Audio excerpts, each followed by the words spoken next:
السلام علیکم و رحمت الله و برکاته. برادر آواز مرا دارن؟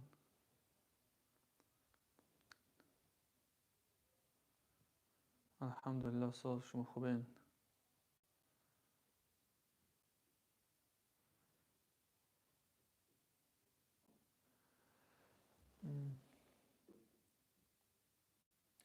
دباوید چه دباوید کنون برادر؟ ما برادرایی که در تیک تاک هن، ما برنامه آنلاینی یوتیوب خاطرم دارم. اوزی هم یوتیوب هم چی میگن تیک تاک. برای همین دباوید کردن نمیتونم. یک موضوع داریم انشاءالله، موضوع را شروع میکنیم. برادرایی که در یوتیوب هستن آوازو خوبن.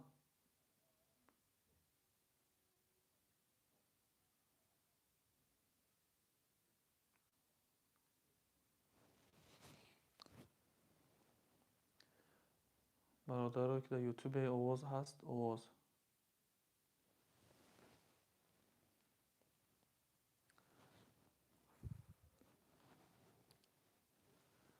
ягон кас дар ютуб боша, агар овоза бигӯяд ки ҳаст ё нест, ана шурӯъ кунем суханна.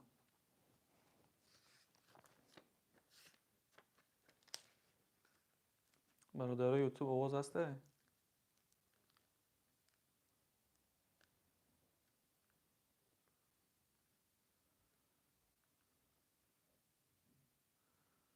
нафаре ки дар ютуб ҳаст, ягон кас овози маро мешунавад? созе?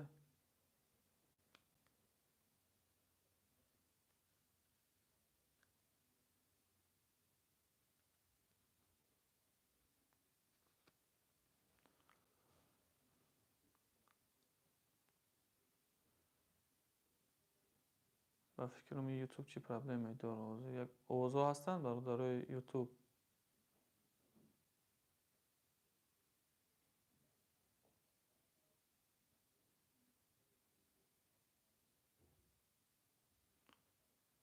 овозҳо мераванд бачаҳо?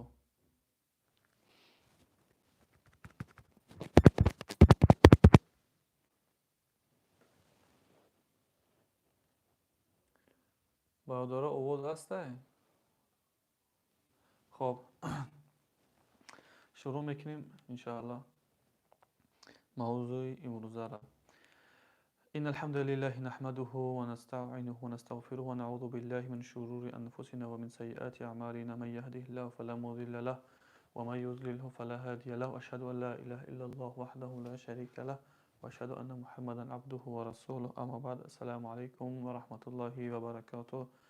برادران و خواهران عزیز، انشاءالله امروز طبق هم برنامه که داشتیم یک حدیث یا دو حدیثی کوتاه میگیم در فضیلت رمضان روزه‌داری و بعدا شروع میکنیم صحبت درباره سیرت صحابه که امروز داریم سیرت ابوذر غفاری رضی الله تعالی عنه.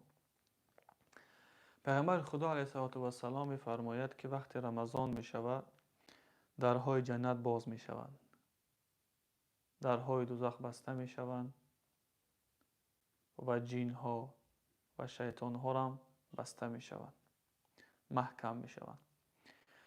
و در روایت دیگر آمده است که تمام گناه ها هم بخشیده می شوند.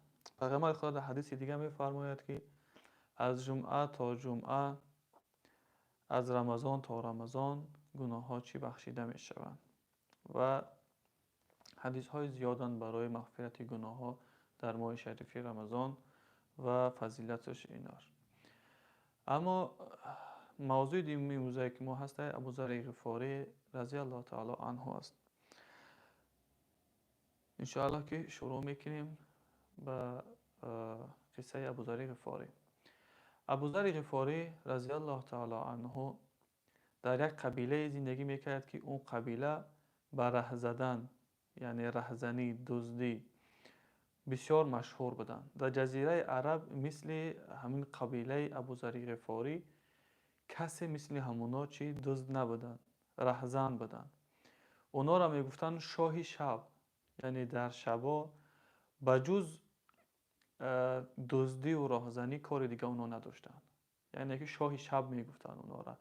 هیچ کس در شب در نزد قبیله اونا گذشته نمیتونید، چون که اونا سر راهش میبرمدن، تمام مال و ملکی داشتن میگرفتن. بسیار مشهور بودن و این قبیله اونقدر شجاع و دلیری بودن که حتی بعضا وقت میگه یک نفر خودش طاقه اگر کاروانی را میدید که به پیش همون قبیله اونو میگذشت چیکار میکردن؟ میگه یک نفر خودش تنها را میبرمد، بر ضد 70 نفر هم که بود مبارزه میبود. حتی 70 نفر میترسیدن که بر ضد یک کس مقاومت کنند. ابوذر غفاری اولا یک روایت برادرش روی میکنه. همون خبری که محمد علیه السلام در مکه پیغمبریش آشکار شد، این خبر به تمام قبیله ها پهن شد. این خبر هم ابوذر شنید و یکی از دوستاش هم برادرش هم روان کرد تا ببینه که چی گپ است از این سخنهایی که میشنوه.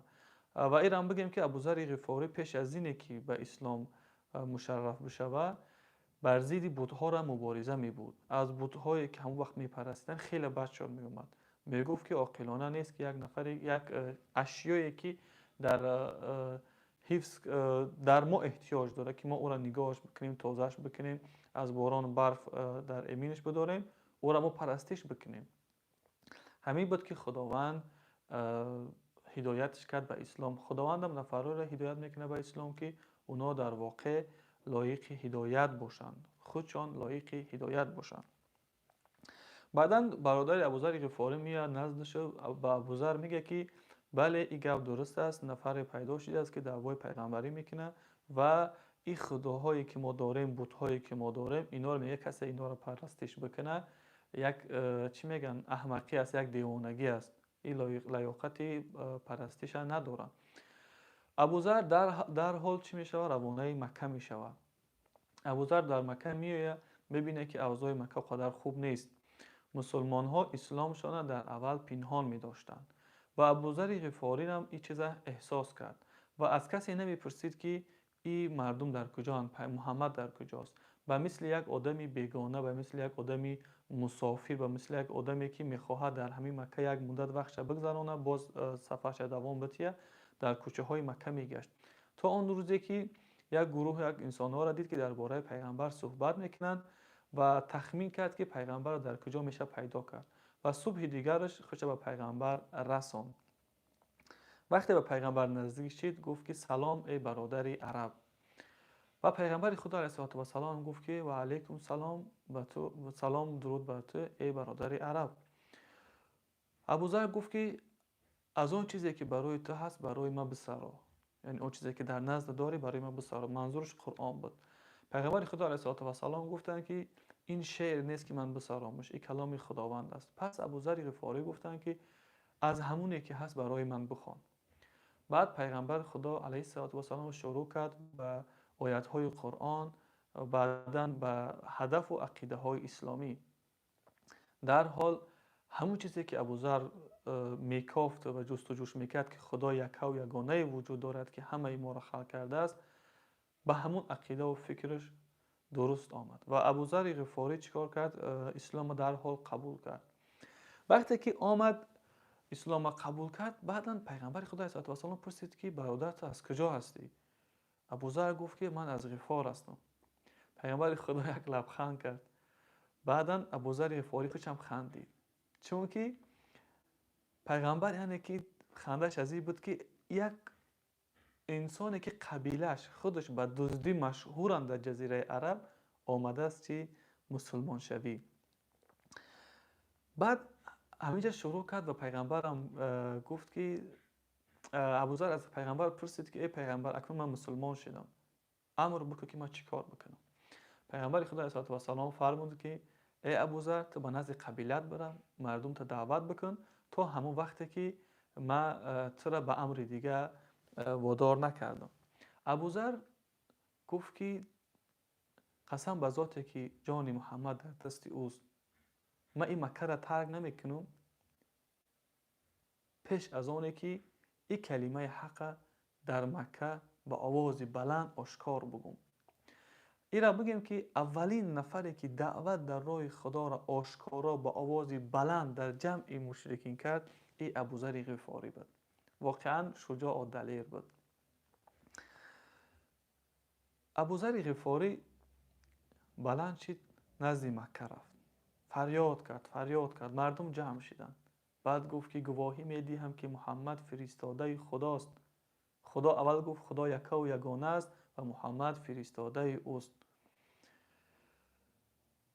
بعدا مردم جمع شدند، اونقدر مشرکا اون زدن که وقت اسلام پنهانی بود که گفتیم، بسیار لط و کوبش کردند تا حدی که از هوش رفت. عباس عمک پیغمبر علیه السلام دوان پیشش آمد و خواست که او را نجات بتیه، اما خشم و غضب قریش دید که بالای او دیگر چیکار کردنش ندانست. بعد فکر در سرش آمد که گفت که ای اهل قریش، شما نفری را میزنی میخواهی به قتل برسانیش که تمام کاروانهای شما به نزد قبیله های همین میگذره. شما نمیترسید که وقتی به قبیله این اگر ای را بکشه شما قبیله ای دیگر نمیمونه که برای شما به این طرف بگذره. بعد باز ایستادن. ابوذر غفاری از تگ پای بگه مشرکان گرفتن و کمی به هوش آمد. باز رفت پیش همون بوتا. از بین چند قدم گذشت، رفت باز پیش همون بوتا. یک همون بوتا را چی بدگویی کردن گرفت که مثلا شما بوت هستی، از دست شما هیچی کار نمی آید، کنه اگر شما سخن میگه شما خدایی، یک چی سخن بگه، یک چی برای من بگین. همین سخناشان دو زنک در همون جا که بدن میشنون، در حال فریاد میکنن که ای مردم بیایید. مردم در حال میآیند، میگن چی شده است؟ میگه به الهه ما، به خداهای ما دشنام و فاش داد و گپای قبیح گفت. خلاص باز میزنن ابوذر غفاری تا از هوش رفتن. بعدا ابوذر از پی رسالتش میروه به قوم خودش. قوم خودش یک پی یک دیگر دعوت میکنه قومش. مردم یک به یک اسلام میپذیرن. همون جایی میرسن که تمام قبیله غفار اسلام قبول میکنن. بعدا ابوذر به قبیله دیگر میگذره که اسلم نام داشت. نزد او قبیله میره، اونا رو هم دعوت میکنه، اونا رو هم اسلام قبول میکنن. وقتها میگذره و پیامبر خدا علیه السلام به مدینه هجرت میکنه. وقتی به مدینه هجرت میکنه، این خبر به ابوذر میرسه. ابوذر تمام مردم قبیله ها را، همون نفرایی که مسلمان شده بودن از غفار و اسلم، جمع میکنن و به نزد پیغمبر صلی الله علیه و سلم میروند. میگن وقتی که مردم در مدینه بودن دیدن که از دوری، خیلی که ما دیروز نقل کردیم که مکه را از سه طرفش چه کوه احاطه کرده بودن، فقط از یک طرفش جای میدانی که شده بود که مردم دیده میشید. از دوری میدیدن که یک توده خیلی زیادی مردم آمده است، چنگ و خاک در هوا. مردم خیال کردن که کدام دشمنی هست میخواد به ما حمله بکنه. وقتی که نزدیکتر شدن دیدن که ابوذر غفاری همراه قومش یعنی غفار و اسلم به سوی محمد علیه السلام آمده استند. وقتی داخل مدینه شدن پرسیدن که پیغمبر در کجاست و اشارت کردن که در منزلش، یعنی که در همون مسجد. رفتن مسجد، همگی در کلمه شهادت به زبان آوردن و مسلمانیشان بار دیگر در نزد پیغمبر با آواز بلند گفتند و بیعت کردن با پیغمبر. پیغمبر بسیار در حیرت ماند. این گروه را دید که با دزدی و راهزنی مشهور بدن، امروز چی هدایت یافتند در راه اسلام و میخواهند که در راه اسلام خدمت بکنند. اون قوت، اون شجاعت، اون دلیری که داشتن میخواهند اون را چیکار کنند؟ در راه اسلام صرف کنند. و این بود که پیغمبر خدا علیه السلام گفت که خداوند هر کی را که بخواهد هدایت میکنه. برای همین ما هیچ وقت یک چیزی خدمت بگم که یک تعلیقی خدمت که برای همین ما کوشش بکنیم که هیچ وقت هیچ قوم، هیچ گروه، هیچ طایفه انسانها را بدگویی نکنیم. باشد که روز اونا خدمتی به مسلمان و به اسلام بکنن که ما نظیرش نداشته باشیم. بعضا وقت می شود که برای سخن حق گفتن همونایی که دعوای خدا و پیغمبر میکنن اونا خاموش میستن و اونایی که ما کافرشان میگیم، فاسقشان میگیم، مرتدشان میگیم، نمیدونیم هر بیهودگوییشان میکنیم، اونا باز دفاعتر میکنن. مثالش همون کی است؟ صدرالدین نجیب الدین اگر خطا نکنم، همون سراینده تاجیک که در کانادا است، در امریکا زندگی میکنه. وقتی که یک ظلم نسبتی یک نفر شد، یک بار درباره بهرام غفوری و یک بار دیگر برای برادر عزت امان موقع خودش گفت.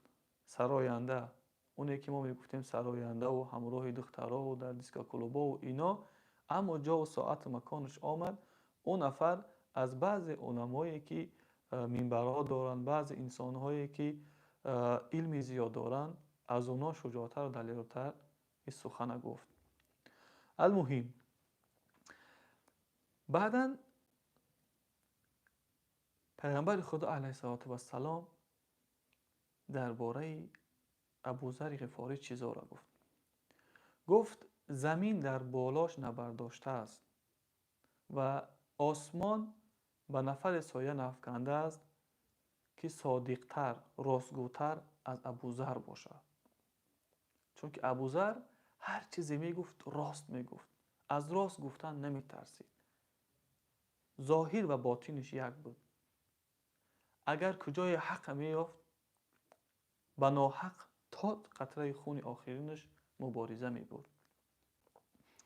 همین حق جویی، حق گویش بود که پیغمبر خدا علیه السلام یک روز گفتش که ای ابوذر، اگر وقتی بشود که تو ببینی امیران یا همون منصبداران مال و ملک به خودشان میگیرن با مردم تقسیم نمیکنن، تو اون وقت چی کار میکنی؟ ابوذر گفت قسم به خدا، گفت همیشه بالا کرد از خلافش، گفت به همین گفت من او را به قتل میرسانم. پیغمبر خدا علیه السلام گفت که آیا از این خوبتر من برای تو راه نشان بدم؟ گفت از این خوبتر ای است که صبر بکنی تا مرا در جنت ملاقات بکنی، تا با ما در جنت بپیوندی. چون که پیغمبر خدا علیه السلام گویا که میدونست که ابوذر غفاری در زمان زندگی خواهد کرد که بعد از سر خلیفه ها مشکلی میآید، مشکلی دنیا و دوست داشتن دنیا. برای همین با او بیم داد، با او آگاهی داد که از این کارا دست بکش، شمشیر تا هیچ وقت بر روی برادر مسلمانت نبردار. چون که ابوذر غفاری میدانست که این سخن حقش، این موقعش فردا شاید که سبب خونریزی بین مسلمان ها شود.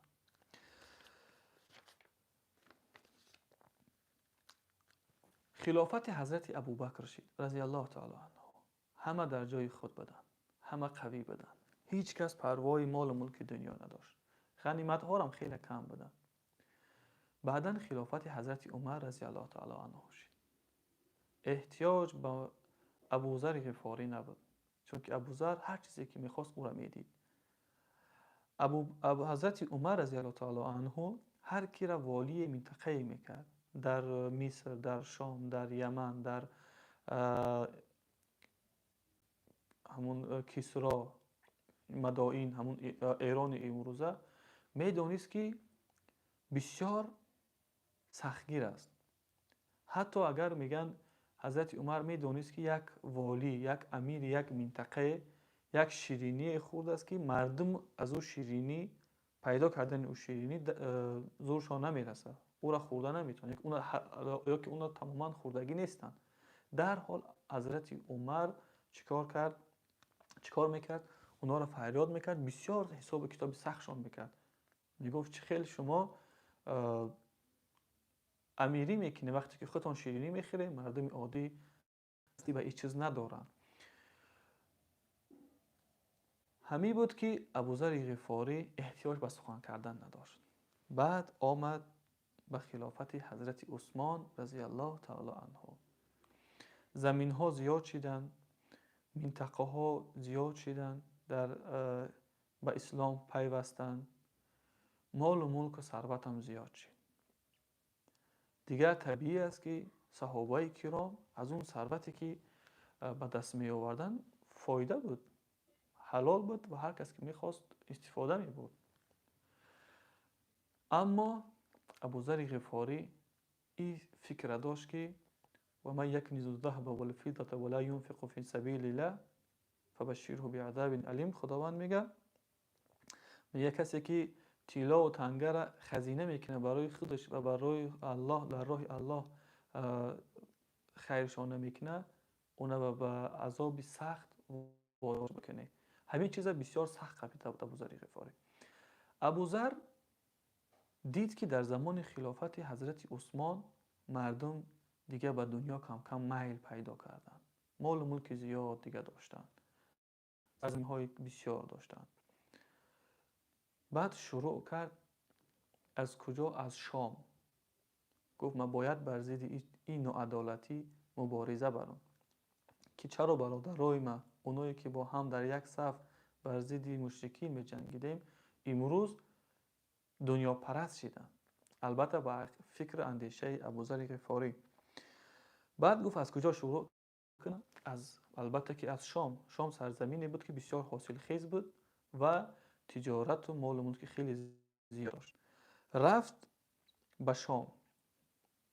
هر کجای مردم روا میخورد، مردم بسیار با یک چی میگن شوق و رغبت ابوذر را پیشواز میگرفتند، چون که این حق گفتن و حق جستن ابوذر غفاری در تمام منطقه ها پهن شده بود که ابوذر از دنیا بیزار است و میگه که هیچ امیر، هیچ نفر حق نداره که مال و ملک زیاد داشته باشه، در حالی که مردم کمبغل در اون منطقه زندگی میکنند.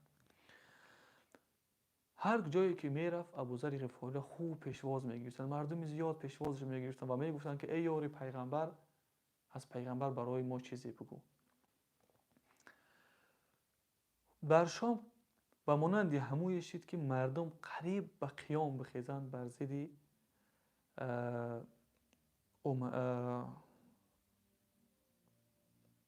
معاویه ابن ابو سفیان، بر ضد حضرت معاویه قریب بود که به شور بخیزند.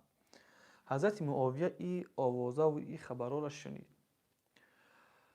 یک روز و خاصتا همون بحثی که بین ابوذر و معاویه گذشت که هر دو اونا با هم ملاقات کردند و بحث شد.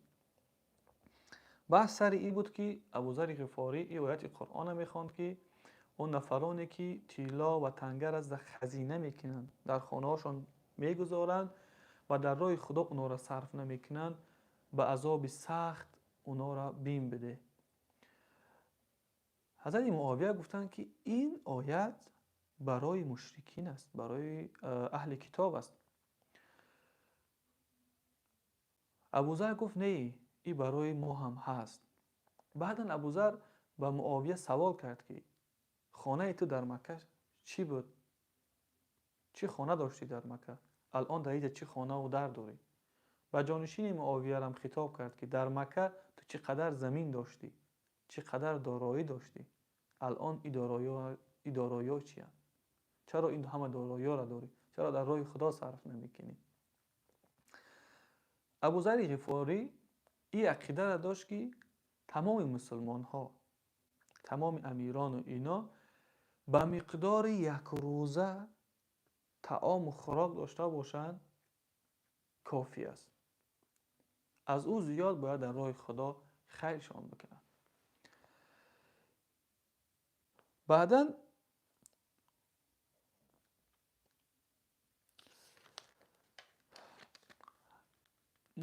وقتی که ابوذر غفاری مردم را دعوت میکرد، میگفت که من حیران میشم به شما چه خیل در یک جای زندگی میکنی که شما نان خوردن نداره، اما یک گروه انسان ها در قصرها زندگی میکنند.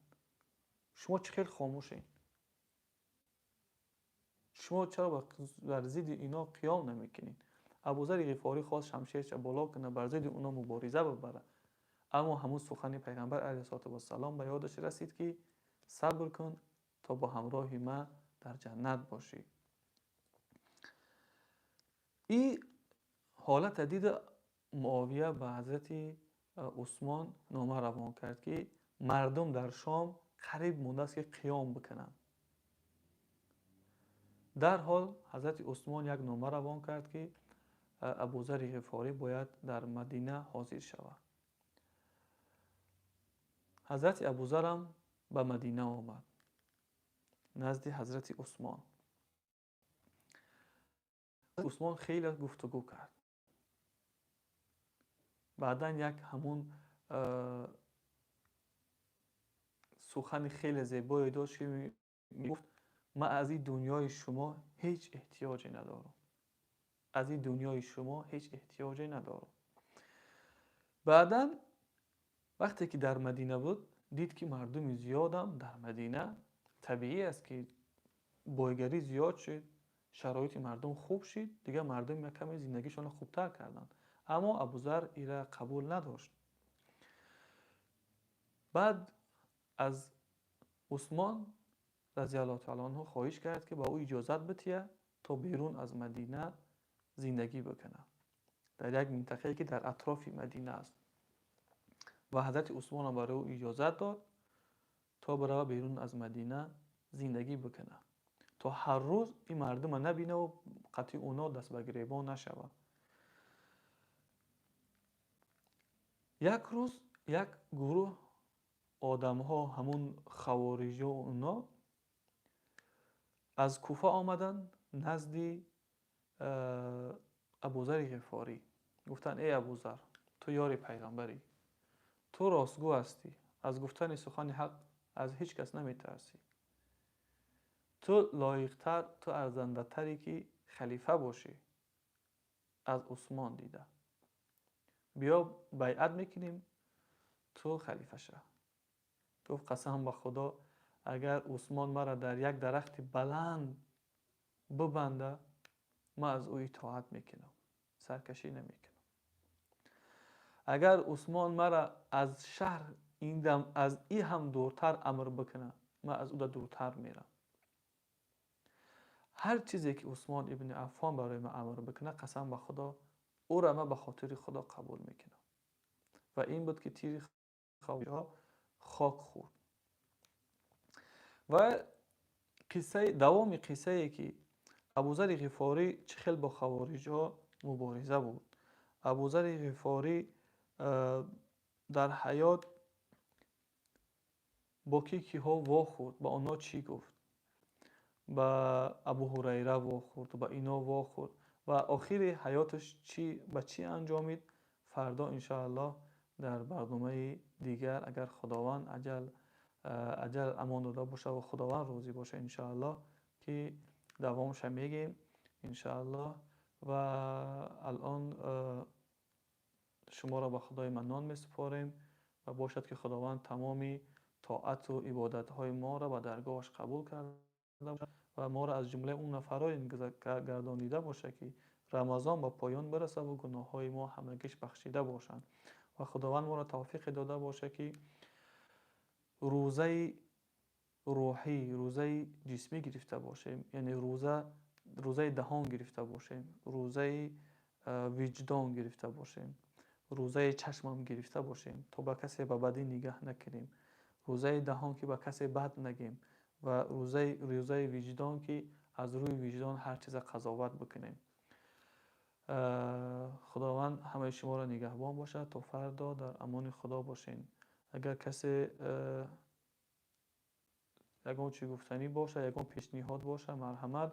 درست است که ما علم زیاد نداریم اما از خدا میترسیم، کوشش میکنیم که او خطا و او گناه هایی که در روزا میکنیم به همین گفتن سخنها یاد ذکر بزرگان یک نفر یک عبرتی بگیره و خداوند برای ما از او گناه ها کمتر بکنه.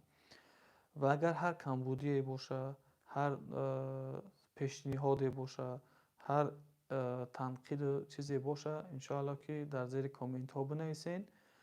ما آماده ایم که اصلاح بکنیم، گوش بکنیم، همچون دادر، همچون برادر، همچون یک شاگرد از شما هم چیزی فهمیده باشیم.